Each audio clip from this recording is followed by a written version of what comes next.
The room is dim, but not dark. A silence hovers between you and her, heavier than words could ever be. She doesn't speak, doesn't smile, doesn't break the stillness. It feels less like absence and more like a deliberate stage one, where your response will define who you are. This is not about conversation. It is about presence. Nietzsche once wrote, "He who has a why to live can bear almost any how." In this moment, your why is being tested, not through dialogue, but through the unbearable simplicity of her silence. Most men rush to fill it. They babble, they fidget, they chase approval in nervous movements. But the silence is not a void, is a mirror. And what it reflects is not her, but you. The game begins where many already fail, not in what is said, but in what you can endure without collapsing. Her eyes hold yours, unwavering, still as a predator, waiting for the prey to reveal weakness. There is no smile to soften the tension, no playful flicker to ease the weight of her attention. It is not attraction she offers in this moment. It is trial. The air between you thickens as if time itself is stretched taut. What she tests is not your charm, nor your intelligence, but your ability to remain unshaken in the raw discomfort of being fully seen. In evolutionary terms, the eyes are the oldest battlefield. To look away too quickly is submission. To blink nervously is an admission of fragility. Somewhere deep in her unconscious, this ancient language still speaks. Most men betray themselves here. The nervous laugh, the downward glance, the sudden search for distractional reveal a fracture in the armor. And once revealed, the impression cannot be undone. But there is another way. To remain still, calm, unhurried, in the face of her gaze, is to show not aggression, but gravity. You do not chase, you do not flee, you not flee. You simply are. The eyes that do not waver signal something she cannot name, but instantly feels: stability, presence, command of one's own center. Nietzsche would call it the mark of someone who has become what he is. A person unafraid of being mirrored, unafraid of being weighed. The silent stare then ceases to be a weapon against you. Wit becomes the stage where your quiet power is revealed. And as her eyes linger, the dynamic shifts. She is no longer testing whether you can endure her silence. She is now asking, silently, if you are the kind of man for whom silence itself bends. The question leaves her lips, but then silence. She does not rush you, does not fill the space with explanation. Instead, she lets the moment stretch, as if every second of your hesitation is a microscope pressed against your nerves.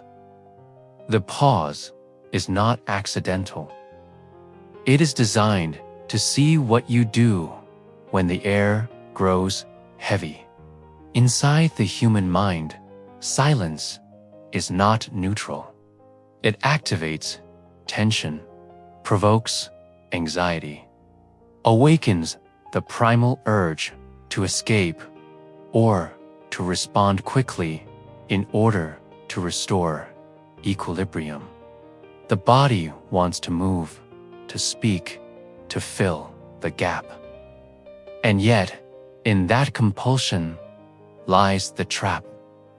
Most men surrender instantly. They answer too fast, their voices slightly higher, betraying the unease. They try to please, to dissolve the weight of her stillness with words that reveal not clarity, but fear. And the more they hurry, the more invisible they become. There is another way: to pause within her pause, to breathe, to allow the silence to exist without devouring you, to let your response emerge unhurried, not as defense, but as choice. What you say then carries the gravity of a man unbroken by time itself. In clinical studies of communication, the ability to embrace silence is associated with higher perceived authority. Leaders pause. Thinkers pause. The pause is not weakness. It is command over tempo. And in the theater of her test, it is tempo that decides who leads and who follows. The moment you resist the urge to rush, the pause ceases to be her weapon. It becomes your stage. She no longer measures how quickly you answer, but how deeply you own the silence between the question and the reply. You offer warmth in your expression, a subtle curve of the lips meant to bridge the distance between you, but her face remains unreadable, unshaken, withholding the reflection you sought. The absence of her smile cuts sharper than rejection. It is deliberate ambiguity, a mirror left empty. This moment reaches deeper than appearances. It is not about charm, but about dependence. Beneath the surface, the test asks, do you need me to validate your presence? For in the economy of human connection, the smile is a currency of approval. When it is withheld, the fragile spirit crumbles and the hunger for recognition exposes itself. They insist, amplify their gestures, exaggerate friendliness, as though their intensity could force reciprocity. Yet, each attempt reveals a hidden truth. Their emotional equilibrium is not self-contained, is outsourced. The stronger posture is different. To remain calm, composed, and complete without her echo. To smile, if at all, not as request, but as expression of your own grounded state. In this, the withheld smile loses its power, for it no longer dictates your worth.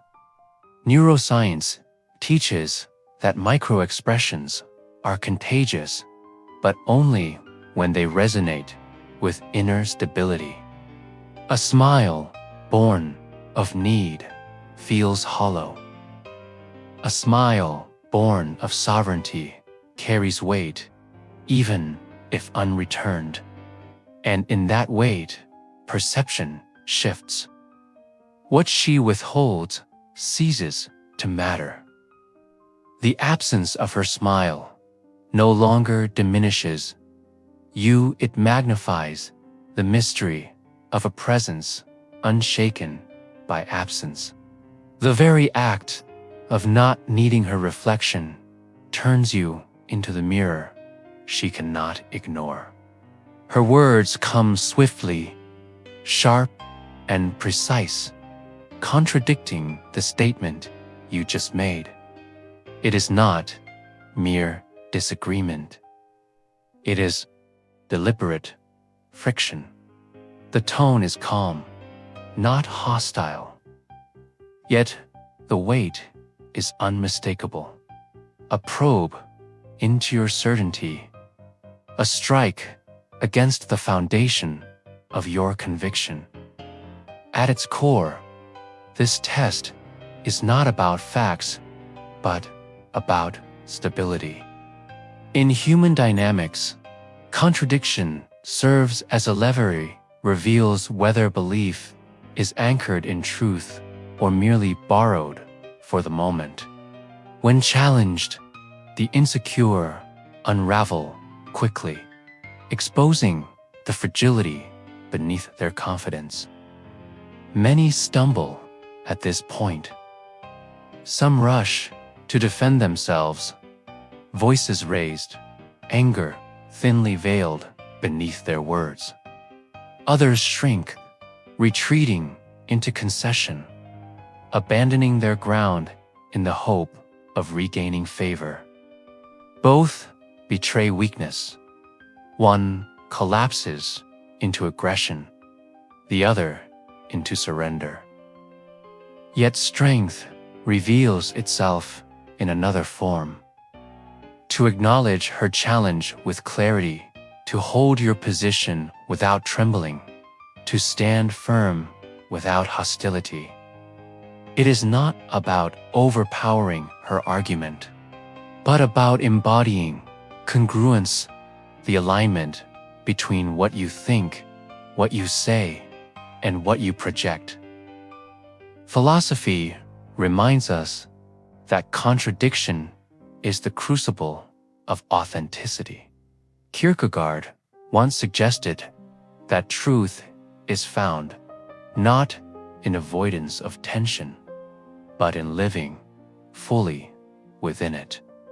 Here, the contradiction is not a trap to escape, but a stage to show you do not fracture under pressure. And as her contradiction lingers in the air, the scene transforms. It is no longer a battle of right and wrong. It is the revelation of who remains whole when their certainty is tested. The contradiction ceases to be her weapon and becomes the measure of your integrity.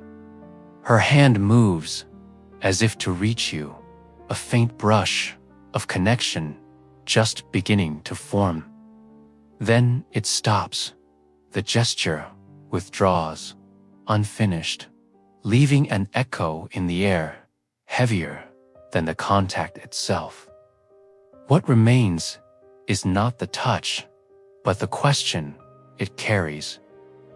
Will you chase what is withheld, or remain unshaken when closeness retreats? This moment is layered with ancient instincts. In human intimacy, approach and withdrawal mirror the primal dance of pursuit and resistance. The incomplete gesture is a silent examination of your reactivity. To lean in too quickly is to reveal hunger. To recoil abruptly is to expose fear. Many reveal themselves here. They reach for completion, trying to reclaim what was denied, their eagerness spilling into the space like an exposed wound. Others pull away sharply as if to shield themselves from rejection, betraying an equally fragile core. Both responses make the absence louder than the touch itself. But there is another path: to remain still, centered, and undisturbed, neither reaching nor recoiling, but holding presence as if your gravity alone is enough. In this, you do not resist her withdrawal, nor do you chase it. You allow the interruption to exist without demanding resolution. Psychology teaches that tension between approach and avoidance defines much of human bonding. In moments where others collapse into instinct, the rare ability to stay composed reframes the dynamic. The interrupted touch no longer marks a fracture in connection. It becomes proof that you are not defined by proximity or distance. And so the retraction shifts meaning. What began as a test of your hunger becomes an unspoken recognition. The one who does not crumble when denied is the one who commands when given. Around you, voices rise and fall in constant motion, laughter, fragments of conversation, the background rhythm of social noise. Yet, amid this chorus, her eyes search not for your words, but for your balance. She does not ask aloud, but the test is present. Do you vanish into the crowd, or remain whole when the attention shifts away? Social arenas amplify this trial. In groups, validation becomes currency, and many are seduced into performance, raising their tone, exaggerating gestures, competing for laughter as if their worth depends on echoes. But beneath this mask lies a quiet truth. The man who must prove himself in every room is already enslaved to it. This is where most lose themselves. They overextend, desperate to be seen, mistaking noise for presence. The moment their center leans outward, they fracture, becoming more reflection than reality. The crowd may laugh, but the cost is clarity. There is a different posture, remaining steady, measured, unhurried, not shrinking into silence, nor stretching into performance, but inhabiting space without demand. The strength lies not in dominating the room, but in existing as though no room can dominate you. Sociology reveals that attention gravitates toward the rare figure who does not chase it. The one who carries his own atmosphere becomes noticeable even without trying. Presence, then, is not the loudest voice, is the stillness that alters the rhythm of the group. And in this, the silent test transforms. Her gaze among the crowd is no longer a question of whether you can compete for approval. It becomes the recognition that you are untouched by the shifting tides of others, anchored in a gravity that no social noise can erase. Her words slip into the air, light in tone but edged with precision, a remark that brushes against mockery, a subtle irony designed to sting just enough. She does not shout, nor does she wound openly. Instead, the provocation is delivered like a scalpel, testing not your wit, but your composure. This is not random cruelty. It is a probe into the fabric of your ego. The human psyche is deeply reactive to status threats, and irony functions as a silent blade, small in sound, immense in effect. What she seeks to uncover is whether your self-image is so fragile that a single jest can fracture it. Here many unravel. Some bristle, their defensiveness swelling into anger, revealing the insecurity they wished to conceal. Others laugh too loudly, forcing amusement to mask discomfort. Both betray dependency. The first cannot endure being diminished. The second cannot endure being excluded. The deeper strength lies in another response: to hold her words with calm recognition, to allow irony to dissolve against the surface of your stillness. A subtle smile, or even silence, reframes the moment, not as insult absorbed, but as a wave that fails to move the stone. In that, the power shifts. Psychological studies on resilience show that those who regulate emotional arousal in moments of tension are perceived as more dominant and trustworthy. What seems like passivity is in fact sovereignty, the refusal to be commanded by provocation. And so, the dynamic transforms. What began as a subtle test of your ego becomes the revelation of your steadiness. The irony, instead of piercing, ricochets back upon itself. The provocation no longer defines you, it defines her perception of the unshakable presence before her. The conversation fades, the gestures still, and she withdraws into quiet observation.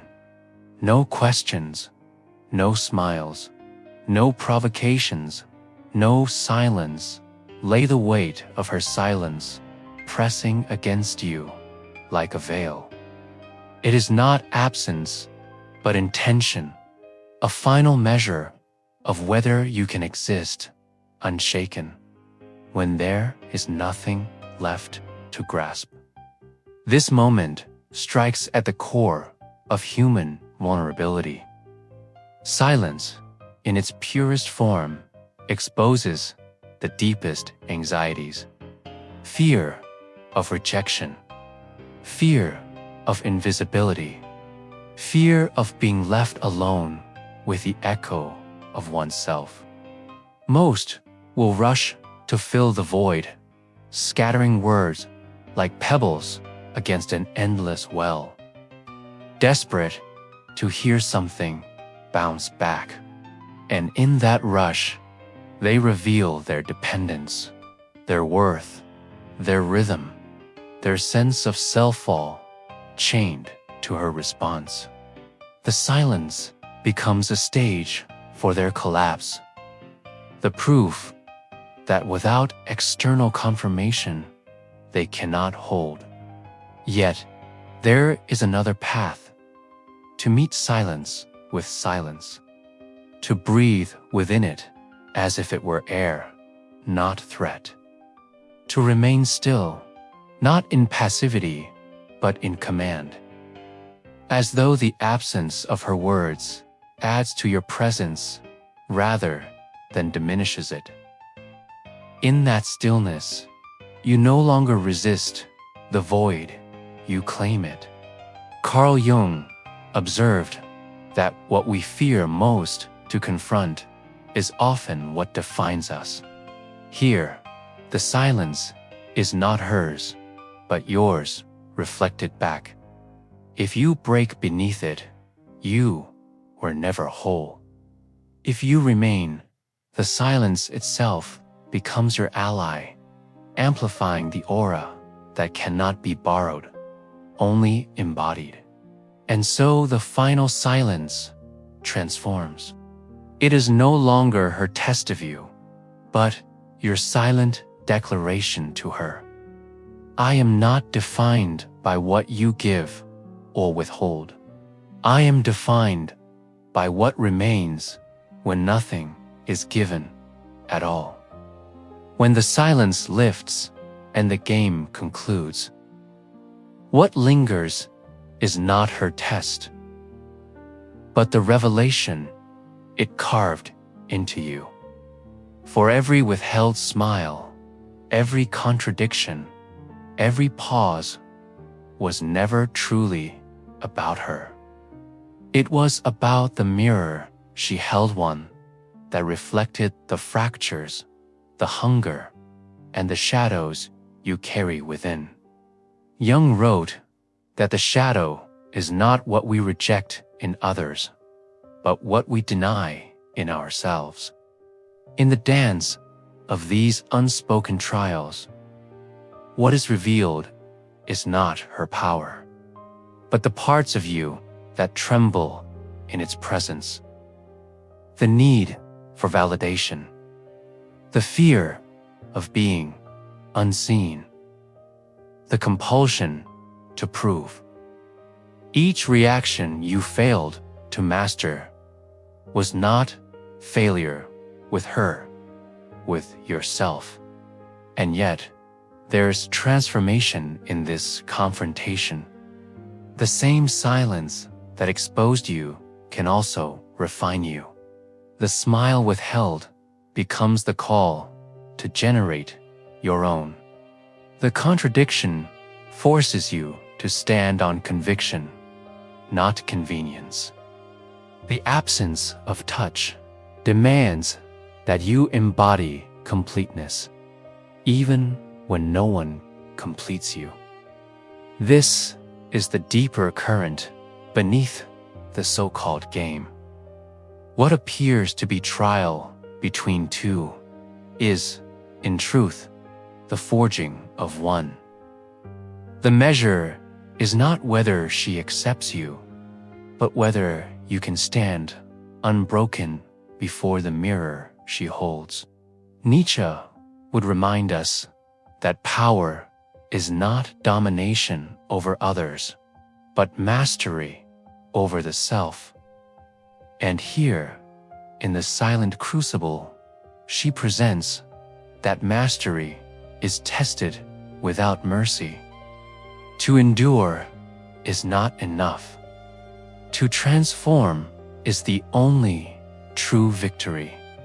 So, the question remains, as the silence dissolves into the night, when she leaves you with nothing, no smile, no words, no touch, what remains of you in the echo? You've walked through the silence, the withheld smile, the provocation, the contradiction. Each scene was never just about hurt, was about you, about the fractures you conceal, the strength you claim, and the presence you either collapse or embody when nothing external comes to rescue you. This is where the work begins, not in waiting for the next test, but in using every moment of your life as the proving ground of your own gravity. The silence of others, the indifference, the contradictions, they will not disappear. What changes is how you meet them. If you felt the weight of these words, if you recognized yourself in the nervous laughter, the restless need for validation, or the collapse under irony, then you already know. This message was not entertainment. It was confrontation. And confrontation is the birthplace of transformation. Now the question is yours to carry. Will you remain bound to the reactions that have defined you? Or will you begin the deeper work of becoming untouchable in presence, whole in silence, and sovereign in desire? This channel exists for that journey. not for comfort, not for, but for the raw, unfiltered truths that demand change. Subscribe if you're ready to confront what you've avoided. The one who hides beneath charm and noise, afraid of the silence that could free him. The next lesson will not wait, neither should you. The test has already begun.